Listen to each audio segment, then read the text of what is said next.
जय हिंद। एक बार फिर से स्वागत करते हैं अपने YouTube चैनल पर। तो कैसे हैं आप लोग? आई होप कि आप अच्छे होंगे। दोस्तों, एसएससी एमटीएस का नोटिफिकेशन आउट हो चुका है और इसमें जो आपका वैकेंसी है वो नॉन टेक्निकल और हवलदार के पोस्ट पर वैकेंसी आया है, जिसमें मिनिमम क्वालिफिकेशन 10th पास मांगा गया है। यानी कि 10वीं यदि आप पास हैं तो आप इस फॉर्म को अप्लाई कर सकते हैं। और एमटीएस का फुल फॉर्म आप देखिए कि मल्टीटास्किंग स्टाफ होता है। यानी कि किसी भी जैसे ऑफिस हो गया, उसमें मल्टीटास्किंग विभिन्न प्रकार के काम जो ऑफिस वर्क होता है वो मल्टीटास्किंग के अंतर्गत आता है। और वहीं टोटल पोस्ट की हम बात करें तो पूरे 1560 पोस्ट पर ये वैकेंसी आया है, और जिसमें कुल एमटीएस का जो पोस्ट है वो 1198 पोस्ट है, और वहीं हवलदार का जो पोस्ट है वो 360 पोस्ट है। और इसके साथ ही आप देखिए कि आपका जो ऑनलाइन डेट है वो 30/6/2023 से स्टार्ट हो चुका है। यानी कि 30 से आपका ऑनलाइन स्टार्ट हो चुका है, और जो लास्ट डेट आपका है वो 21/7/2023 यानी कि 21 जुलाई 2023 तक आप इस फॉर्म को अप्लाई कर सकते हैं। दोस्तों, यदि फॉर्म भरने में आपको कोई गलती हो गया, जैसे कि कहीं नाम में गलती हो जाता है, डेट ऑफ बर्थ में या अन्य कोई चीज में यदि आपको परेशानी हो गया, भरने में गलती हो गया, आपको पता चला कि मेरे नाम में गलती है या फादर के नाम में गलती है, तो किसी भी प्रकार की यदि गलती हो गया फॉर्म भरने के लिए, तो उसके लिए करेक्शन का डेट भी रखा गया है। आप जो है करेक्शन करवा सकते हैं। वो 26 जुलाई 2023 से 28 जुलाई 2023 तक जो है आप करेक्शन करवा सकते हैं। यानी कि 2 दिन का आपको समय देगा, उस 2 दिन में आप जो है इसका करेक्शन करवा सकते हैं। इसके साथ फी की हम बात करें तो इसमें जनरल के लिए 100 रुपया फी रखा गया है, और वही यदि आप एससी हैं, एसटी हैं, फीमेल कैंडिडेट हैं या पीएच कैंडिडेट यानी कि जो फिजिकल हैंडीकेप्ड हैं, जैसे पैर से विकलांग हो गए, हाथ से विकलांग हो गए, यदि विकलांगता सर्टिफिकेट आपके पास है तो आपको इस फॉर्म भरने के लिए कोई भी पैसा नहीं देना होगा। यानी कि बिल्कुल फ्री है।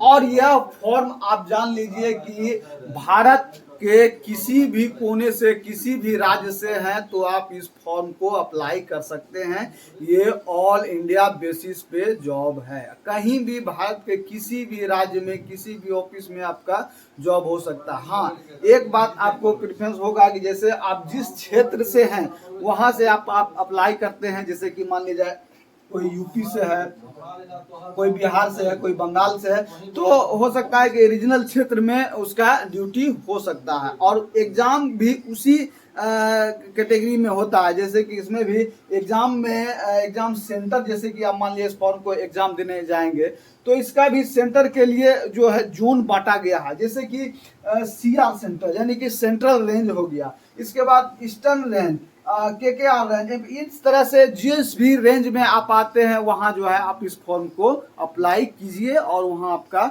जो है एग्जाम होगा। और वहीं आगे एज की हम बात करें, एज देख लेते हैं कि इसमें एज कितना मांगा गया है, कब से मांगा गया है और कब तक मांगा गया है।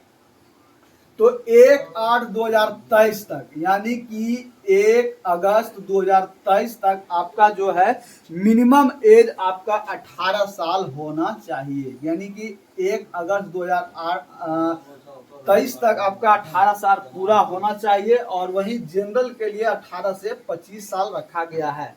और वहीं ओबीसी कैंडिडेट है तो 18 से 28 साल रखा गया है। यानी कि आपको एज रिलैक्सेशन भी देखने को मिलेगा। यानी कि ओबीसी में 3 साल का एज रिलैक्सेशन मिलेगा, और वहीं एससी एसटी कैंडिडेट है तो 5 साल का एज रिलैक्सेशन मिलेगा। यानी कि एज में छूट आपको मिलेगा। तो वहीं ओबीसी के लिए 18 से 28 साल हो गया, और एससी एसटी कैंडिडेट है तो 18 से 30 साल तक इस फॉर्म को आप अप्लाई कर सकते हैं। एज बहुत ही अच्छा खासा है। और यदि आपने किसी भी मान्यता प्राप्त बोर्ड से आपने मैट्रिक पास किया है, 10वीं पास किया है, तो आप बिल्कुल भी इस फॉर्म को नहीं छोड़ेंगे, आप भर देंगे इस फॉर्म को। इसके साथ आपने एजुकेशनल क्वालिफिकेशन की हम बात कर रहे थे कि 10th पास यदि कहीं से भी है, किसी से भी कितना भी परसेंट है, इसको आपको ध्यान नहीं देना है कि मेरा जो है मैट्रिक में 40% है, 45% है, 50% है, परसेंट का कोई भी इशू नहीं है, परसेंट आपको टेंशन नहीं लेना है। जितना भी मैट्रिक में आपका परसेंट आया उससे कोई मतलब नहीं है, आपको इस फॉर्म को अप्लाई कर देना है। इसके साथ ही वही सिलेबस की हम बात करें तो इसमें क्या क्या सिलेबस, कैसे एग्जाम होता है, क्या क्या पूछा जाता है। तो सबसे पहले एग्जाम बेसिस जो आपका होगा वो सीबीटी होगा। सीबीटी का मतलब हुआ कि कंप्यूटर बेस्ड एग्जाम, यानी कि टेस्ट लिया जाएगा, कंप्यूटर पर आपको एग्जाम देना है। और एग्जाम जो दीजिएगा वो आपको 2 सेशन में मांगा गया है, यानी कि सेशन 1 और सेशन 2। दोस्तों एसएससी का जितने भी एग्जाम है वो सेशन वाइज मतलब कि बांटा गया है, कि जैसे चरणबद्ध कहते हैं उसी तरह 2 चरण में आपका एग्जाम लिया जाएगा। सेशन 1 में जो और एक बात जो आप ध्यान देंगे कि जो सीबीटी एग्जाम होगा, आप 13 भाषाओं में परीक्षा लिया जाएगा, यानी कि जो क्वेश्चन होगा उसका 13 लैंग्वेज, अदर लैंग्वेज में होगा। जैसे कोई विद्यार्थी पंजाब से हैं, कोई बंगाल से है, किसी का बंगाली लैंग्वेज है, किसी का तमिल है, तेलुगु है, अन्य राज्य से जैसे भी हैं बिलोंग करते हैं, तो वहाँ आप फॉर्म भरते समय लैंग्वेज को चूज करेंगे। और लैंग्वेज में जो आपका रीजनल लैंग्वेज, क्षेत्रीय लैंग्वेज है, उसको आप चूज करेंगे। तो उसी तरह आपका कंप्यूटर पे जो एग्जाम का जो क्वेश्चन है उसी लैंग्वेज में आपका क्वेश्चन खुलेगा और उसी लैंग्वेज में आप जो है आंसर को दे सकते हैं। तो ये आपके लिए बहुत ही अच्छा है, सुविधा है। तो इस तरह से आप ध्यान देंगे, जो फॉर्म भरते समय आप जो आपका रीजनल लैंग्वेज है, पहले जनरली होता था कि 2 ही लैंग्वेज में होता था, जैसे इंग्लिश हो गया और हिंदी हो गया, और अन्य 1-2 जो है लैंग्वेज दिया जाता था, लेकिन मुख्यतः जो है इंग्लिश को दिया जाता था, प्रेफरेंस दिया जाता था। इसमें जो बहुत से जो छात्र हैं उसको परेशानी होता था, इसलिए जो अपनी मातृभाषा है, यानी कि जो मदर टंग है, उसमें आपको जो अब क्वेश्चन मिलेगा इसमें, इससे बहुत ही आपको सुविधा होगा। तो आपको ध्यान देना है कि जो जिसमें फॉर्म भरेंगे आपको अपना जो लोकल लैंग्वेज है उसको आप चूज कर लेंगे, देख लेंगे उसमें, और मैं नोटिफिकेशन भी दिखा दूंगा कि इसमें क्या क्या कौन कौन सा लैंग्वेज है। तो पहले सेशन 1 के अंतर्गत जो है आपका वो पेपर फर्स्ट होगा, उसमें न्यूमेरिकल होगा और मैथमेटिकल एबिलिटी टेस्ट लिया जाएगा। इसमें से आपको 20 क्वेश्चन रहेगा और 60 मार्क्स का क्वेश्चन रहेगा। और वहीं दूसरा जो है जो पार्ट है वो reasoning ability and problems solution, reasoning से भी आपका प्रश्न रहेगा। तो टोटल इसमें भी जो 20 प्रश्न रहेंगे और 60 जो है मार्क्स दिया जाएगा, यानी कि एक क्वेश्चन का 3 मार्क रहेगा, यानी कि 20 दिया 60। और वहीं आपको जो समय है वो 45 मिनट समय दिया जाएगा। और 60 मिनट जो समय है जो पीएच कैंडिडेट हैं, यानी कि जो हैंडीकैप्ड कैंडिडेट हैं और वो लिखने में असमर्थ हैं, उसके लिए स्क्राइब रखे हैं। स्क्राइब का मतलब हुआ कि लिखने वाला, जो अलग से लिखने के लिए वो जो बोलते जाएंगे, और वो अदर जो है जो स्क्राइब रखेंगे, यानी कि लिखने वाला रखेंगे, उसके लिए जो है 60 मिनट समय दिया गया है। आगे देखिए कि सेशन 2 में जो आपका जो दिया गया है उसमें जनरल अवेयरनेस से 25 क्वेश्चन रहेगा और 75 मार्क्स टोटल रहेगा। इसमें यानी इसमें भी एक क्वेश्चन 3 मार्क का रहेगा। और दूसरा जो है इंग्लिश लैंग्वेज एंड कॉम्प्रिहेंसिएशन, तो इससे भी 25 क्वेश्चन रहेगा और 75 मार्क्स टोटल दिया जाएगा, यानी कि एक क्वेश्चन 3 मार्क का रहेगा और टोटल जो है 75 का रहेगा। इसमें जो आपको भी समय है उसमें भी आपको 45 मिनट समय दिया जाएगा और जो है 60 मिनट जो बस फिर वही पीएच कैंडिडेट के लिए दिया जाएगा। और एक बात आपको ध्यान देना है कि जो सेशन 1 है इसमें निगेटिव नहीं है, ध्यान यहाँ देना है आपको, इसमें निगेटिव मार्क नहीं है। और सेशन 2 में आपको निगेटिव 1/3 काटा जाएगा। और दोनों का जो एग्जाम है एक साथ एग्जाम होगा, यानी कि जैसे ही आप एग्जाम हॉल में इंटर करेंगे, यानी 45 मिनट ये और 45 मिनट ये,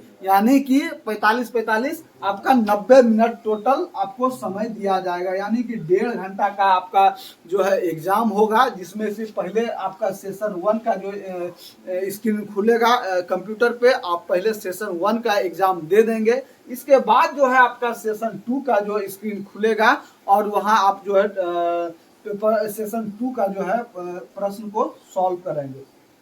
और इसमें जो सेशन 2 है इसमें आपको निगेटिव मांगा जाएगा, और जब पहले आप यदि सेशन 1 को क्वालिफाई करते हैं तभी इसको आपको जो है चेक किया जाएगा, अन्यथा यदि सेशन 1 को आप जो नहीं करते हैं तो इसका भी जो है आपका सही नहीं किया जाएगा। और आपका जो मेरिट लिस्ट बनेगा इसी के आधार पे बनेगा, यानी कि सेशन 2 के आधार पर ही आपको जो मेरिट है वो बनने वाला है। और इसमें जनरल अवेयरनेस यानी कि जीके जीएस के आपको ध्यान देना है, इसके बाद इंग्लिश लैंग्वेज, और आप जो ज़्यादा से ज़्यादा थोड़ा इंग्लिश पे फोकस करेंगे तभी इसमें आपका जो है रिजल्ट बनने वाला है। और इसके साथ ही जो फिजिकल जो लिया जाएगा वो हवलदार पोस्ट के लिए, कि जो भी व्यक्ति हवलदार पोस्ट के लिए आप अप्लाई करते हैं उसमें सिर्फ फिजिकल लिया जाएगा, बाद बाकी फिजिकल किसी में नहीं है। और वही हवलदार पोस्ट के लिए जो मांगा गया है वॉकिंग, यानी आपको टहलना है, और कितना, तो 1600 मीटर, किसके लिए, मेल के लिए, यानी मेल कैंडिडेट है तो 1600 मीटर आपको टहल कर जाना है, वो 15 मिनट में तय करना होगा। वही फीमेल कैंडिडेट है तो 1 किलोमीटर जो आपको टहलना है वो 20 मिनट में, यानी कि 1 किलोमीटर की दूरी को आपको 20 मिनट में तय करना है। वो आप पे डिपेंड है कैसे आपको तय करना है।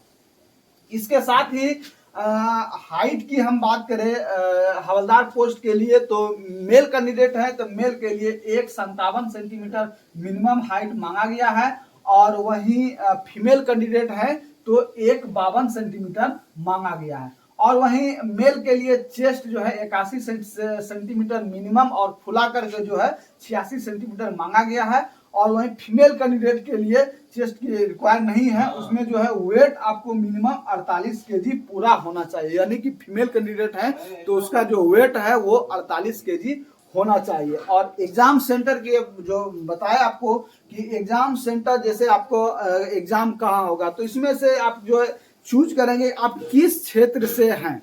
तो इसके लिए मैं आपको शॉर्ट नोटिस दिखा देता हूँ। देखिए दोस्तों, ये है एसएससी के ऑफिशियल नोटिफिकेशन, और यहाँ सारा कुछ डिटेल दिया गया है। और मैंने जो आपका एग्ज़ाम सेंटर की हम बात कर रहे थे, तो यहाँ आपको नीचे जाना है, और आप यहाँ देखेंगे कि जो टोटल जो एग्ज़ाम सेंटर के बारे में दिया गया है, कहाँ कहाँ आपका कौन कौन से रीजन में होगा। तो यहाँ से आप देखिए कि सेंटर एग्जामिनेशन यहाँ दिया गया है, और नीचे आप देखेंगे कि ये जो सारे फर्स्ट में दिया गया है सेंट्रल रीजन, यानी कि सीआर रीजन में। तो इसमें सीआर रीजन यानी कि इसमें बिहार और यूपी उत्तर प्रदेश के लिए सेंट्रल रीजन बनाया गया, जिसमें आपका एग्जाम सेंटर भागलपुर, मुजफ्फरपुर, पूर्णिया, बरेली, झांसी, लखनऊ, प्रयागराज, सीतापुर, ये सारे सेंटर बनाया गया है। इसमें पटना, आगरा, गोरखपुर, कानपुर, मेरठ, वाराणसी, गया।